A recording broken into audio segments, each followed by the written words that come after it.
শুরু করছি শিরোনাম সমূহ। শিরোনাম হচ্ছে সুনির্দিষ্ট প্রতিকার আইন থেকে। সুনির্দিষ্ট প্রতিকার আইন 1877 সালের আইন। তো সেকশন 1-এ বলা হয়েছে শর্ট টাইটেল, সংক্ষিপ্ত শিরোনাম। সেকশন 2 রিপিলড। সেকশন 3 ইন্টারপ্রিটেশন ক্লজ, ব্যাখ্যামূলক অনুচ্ছেদ।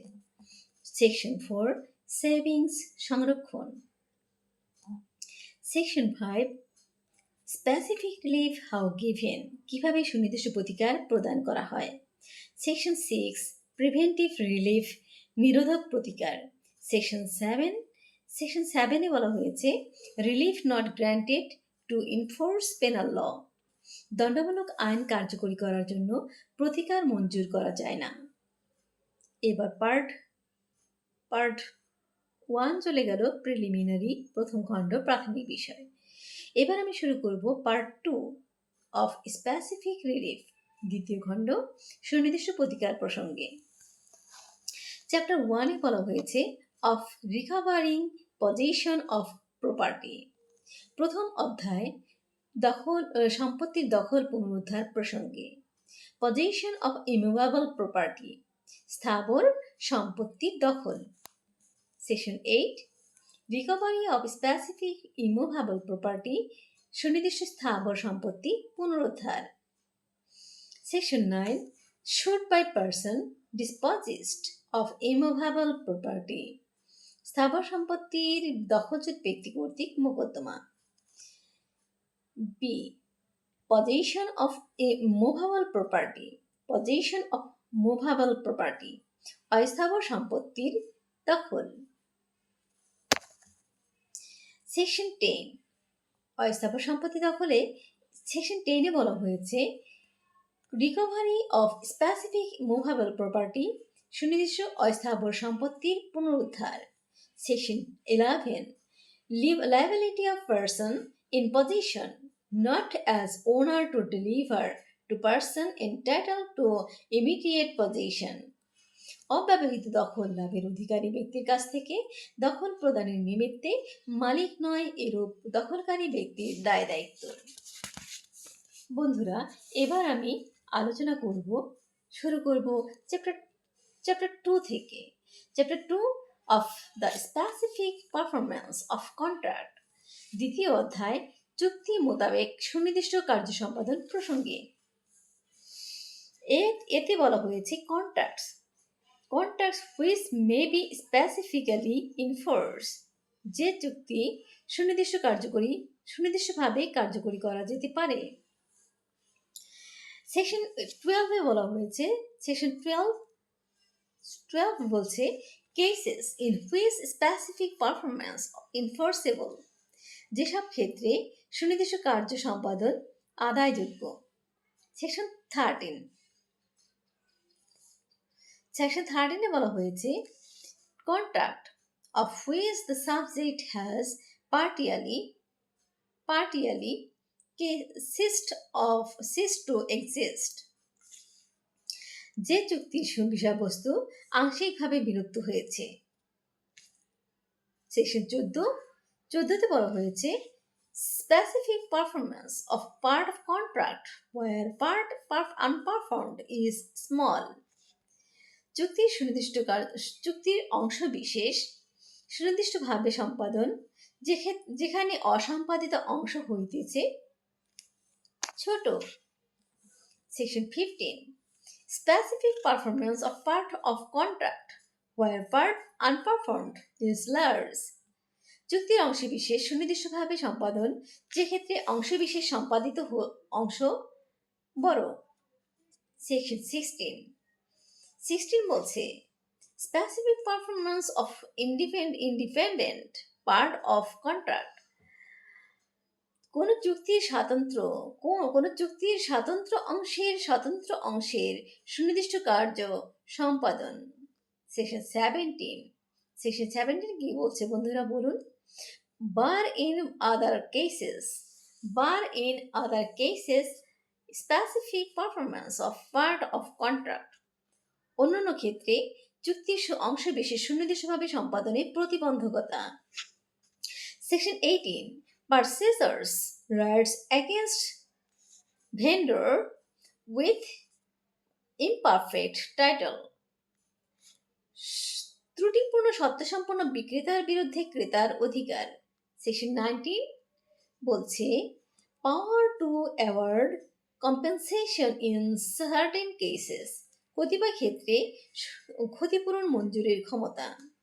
সেকশন 20 কি বলছে? Liquidation of damages not a bar to specific performance, খেসারত পরিশোধ সুনির্দিষ্ট কার্য সম্পাদনে প্রতিবন্ধকতা নহে। Number B, contracts which cannot be specifically enforced. খ, যাদের ক্ষেত্রে চুক্তি সুনির্দিষ্টভাবে কার্যকরী করা যায়। Section 21 contracts not specifically enforceable, যে চুক্তিসহ সুনির্দিষ্টভাবে কার্যকরীকরণ যোগ্য নয়। সেকশন 21A Section 21A বলছে unregistered contract for sale not specifically enforceable, অরেজিস্ট্রিকৃত বিক্রয় চুক্তি সুনির্দিষ্টভাবে অকার্যকরযোগ্য। Number C, of the discretion of the court. Number গ, আদালতের বিবেচনামূলক ক্ষমতা প্রসঙ্গে। Section 22 discretion as to discretion specific performance, সুনির্দিষ্ট কার্য সম্পাদনে ডিগ্রি প্রদান প্রসঙ্গে বিবেচনামূলক ক্ষমতা। Number D, for whom contracts may be specifically enforced. Number ঘ, যাদের ক্ষেত্রে চুক্তি সুনির্দিষ্টভাবে কার্যকরী করা যায়।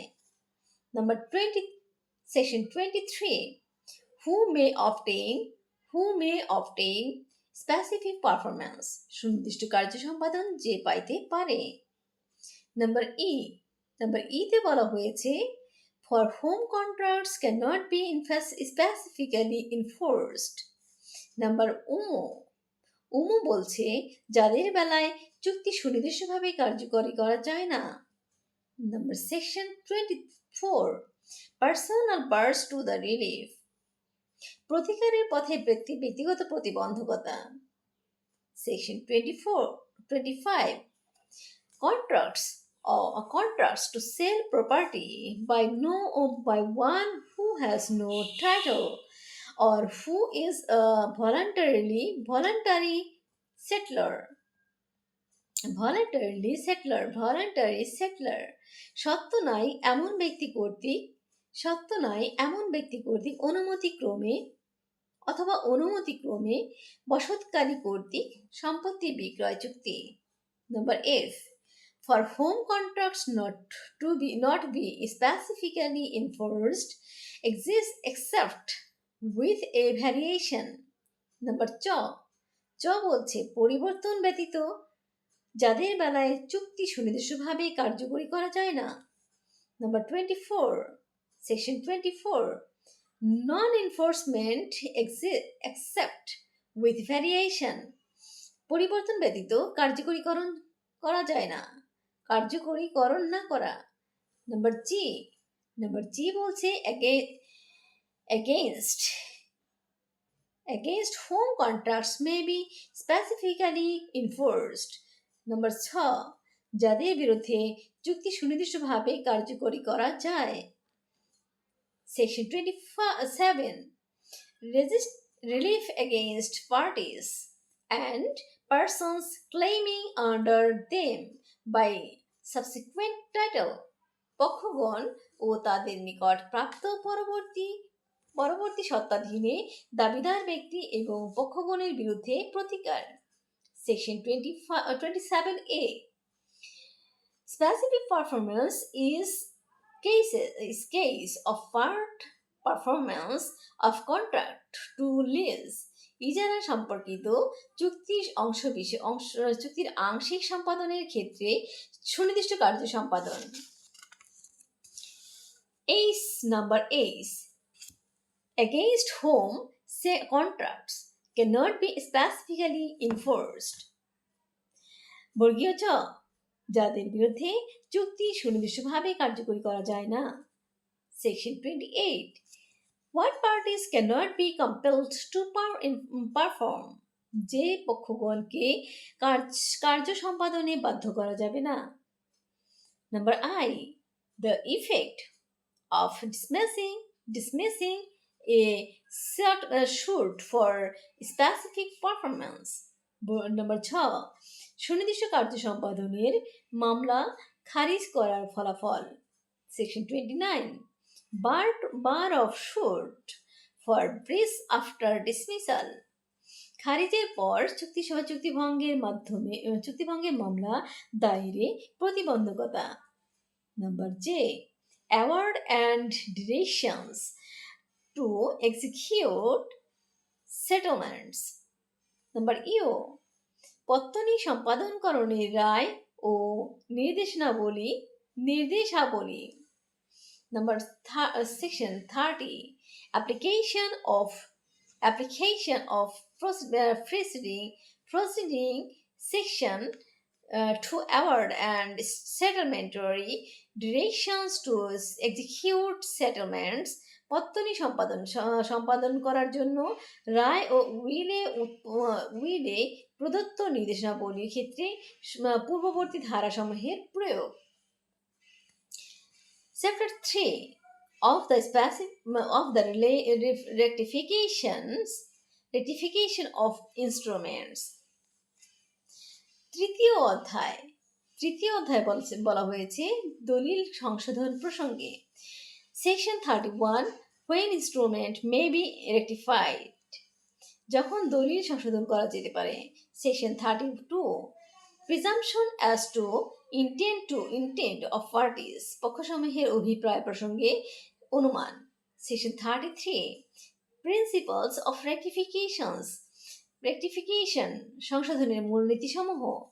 Section 34, specific enforcement of rectified contract, সংশোধিত চুক্তি সুনির্দিষ্টভাবে কার্যকরীকরণ। Chapter 4 এ বলা হয়েছে the rescission of contracts. চতুর্থ অধ্যায় চুক্তি খারিজ প্রসঙ্গে। Section 35, when rescission may be adjust, বিচারপূর্বক যখন রদ করা যায়। 36, Section 36 বলছে rescission for mistake, ভুলের জন্য রদ। Section 37 বলছে alternative prayer for rescission in suit for specific performance, সুনির্দিষ্ট কার্য সম্পাদনের মোকদ্দমার বিকল্প হিসাবে রদের আর্জি। Section 38 বলছে court may require party rescission to do equity, দলিল রদকারী পক্ষ থেকে আদালত প্রয়োজন অনুসারে ন্যায়পরতার দাবি করতে পারেন। Chapter 5, the cancellation of instrument. পঞ্চম অধ্যায় দলিল বিলোপ সম্বন্ধীয় ব্যাপারে, দলিল বাতিল সংক্রান্ত। Section 39 বলছে when cancellation may be ordered, যখন বিলুপ্তির আদেশ প্রদানযোগ্য। Section 40, what instrument may be partially cancelled, যে সকল দলিল আংশিকভাবে বিলুপ্তযোগ্য। Section 41 বলছে power to require party for whom instrument is cancelled to make compensation, যে পক্ষের জন্য দলিল বিলুপ্ত করা হয়েছে সে পক্ষের নিকট হতে ক্ষতিপূরণ আদায়ের ক্ষমতা। Chapter VI, the declaratory decrease, ষষ্ঠ অধ্যায় ঘোষণামূলক ডিগ্রি সম্বন্ধীয় ব্যাপারে সেকশন 42 বলছে, সেকশন 42 কি বলছে? বলছে discretion of court as to declaration of status of right bar to such declaration, মর্যাদা কিংবা অধিকার ঘোষণা সম্পর্কে আদালতের সুবিবেচনামূলক ক্ষমতা। সেকশন 43 ইফেক্ট অফ ডিক্লারেশন, ঘোষণার ফলাফল। চ্যাপ্টার ভিআইআই, চ্যাপ্টার ভিআইআই অর্থাৎ সপ্তম অধ্যায়। Section VII, chapter VII of the appointment of receivers, সপ্তম অধ্যায় তত্ত্বাবধায়ক নিয়োগ সম্বন্ধীয় ব্যাপারে। 44, সেকশন 44 বলছে অ্যাপয়েন্টমেন্ট অফ রিসিভার্স ডিসক্রিশনারি, তত্ত্বাবধায়ক নিয়োগ সুবিবেচনামূলক। Chapter VII of specific relief,